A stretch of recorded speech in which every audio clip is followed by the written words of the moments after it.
Nebraska wrapped up spring practice number 12 on Thursday as they get closer and closer to Saturday's red-white spring game, and we got a little more insight from both offensive coordinator Troy Walters and defensive coordinator Eric Shenander just on their thoughts and maybe how they'll divide up some of the roster for this game. The position coaches kind of split them up fairly evenly on defense. Now with some of the positions, we wanted to see some guys operate together, so it may be a little bit, maybe not as even at a couple positions, but we're pretty even. We just want to see guys play. We're going to play, and there's no limit on how many plays. We're going to play fast and try to get as many plays, but there's no limit, and we'll see what happens. At quarterback, both Tristan Gebbia and Adrian Martinez will be on the red squad together. Yeah, Noah is on one side, okay, and then you've got Adrian Martinez, Adrian and Tristan on the red team, and then Bunch and Noah on the white squad. And why did you determine that? We just split them up. No rhyme or reason. They're all going to get reps. They're all going to be evaluated, and so we had to have two on each, and so that's what we did. As quarterbacks coach Mario Verduzco breaks down this spring, he said he's pretty pleased with just how far things have come over the course of 12. I feel really good. I really sincerely do. There are a young group of guys who are working hard, very similar to our guys at UCF. But they want to be really good, as most quarterbacks do.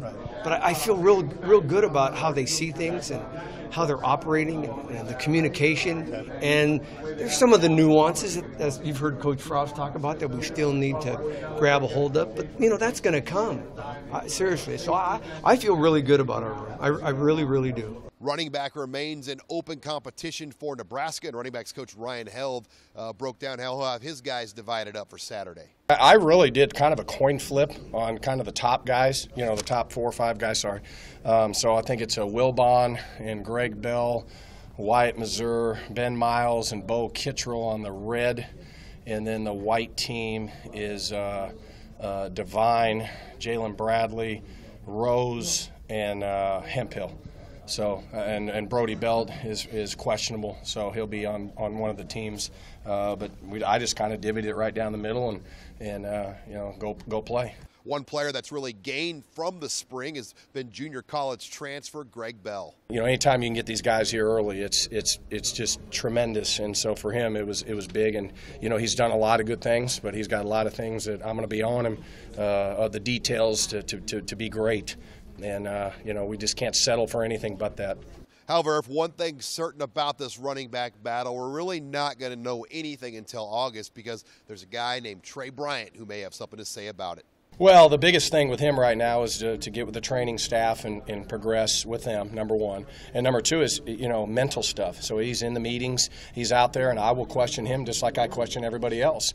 And, for the most part, he understands what's going on. So when Trey gets his opportunity, he'll be thrown in just like everybody else. And then we got Miles Jones coming in, Maurice Washington coming in. So, that's the beauty of it. What we're trying to do is create competition. All right, and at every spot. So then, the guy that goes out there every day and is consistent, that's going to be the guy. So you can't think you've ever got it made.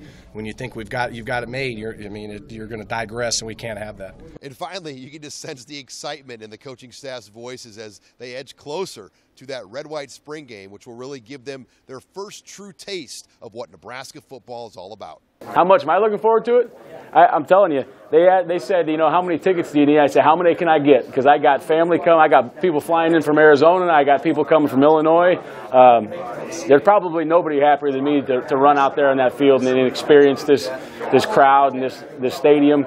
I might be in shock a little bit running out there. We spent 2 years with an awful good football team where it was a smaller stadium and not as big a crowd, and we're going to walk out tomorrow and, like Coach McBride said, the first time that running back hits, it's going to feel like the whole stadium hit him. And it's going to be awful special. I'm fired up, man. I can't wait. Like I said earlier, I'm like a kid in a candy store, man. It's going to be awesome. I mean, what an honor. How humbling it is, number one, to be on this staff of group guys with these group of guys, and then being here with Coach Frost. It doesn't get much better than that, man, being here in Nebraska. Well, I'm not playing, but the coach there is special. It's special. You know, the history, tradition of this stadium, all the great players and coaches that have played in that stadium. It's going to be a thrill. It's going to be, you know, I don't know if night before if I'm going to be able to get much sleep because I'm going to be excited to call plays and just go out there. 90,000, great fan base. It's going to be phenomenal. So I'm excited. The players have worked their tails off. And so I told them, man, this is a reward for all the hard work that you all put in. Go out there in front of 90,000 and have fun and show them how far we've come. And hopefully on Saturday, the fans can see how far this offense has come. Oh, man, it's going to be huge. It's going to be huge for me. I'm going to really love it. I'm one of those type of guys. You know, I love the energy, so I'm one of those type of guys. So hopefully I'm matching the energy on my end. On the injury front, still no word on if wide receiver J.D. Spielman will be available for the game on Saturday. With Huskers in Lincoln, I'm Sean Callahan of HuskerOnline.com.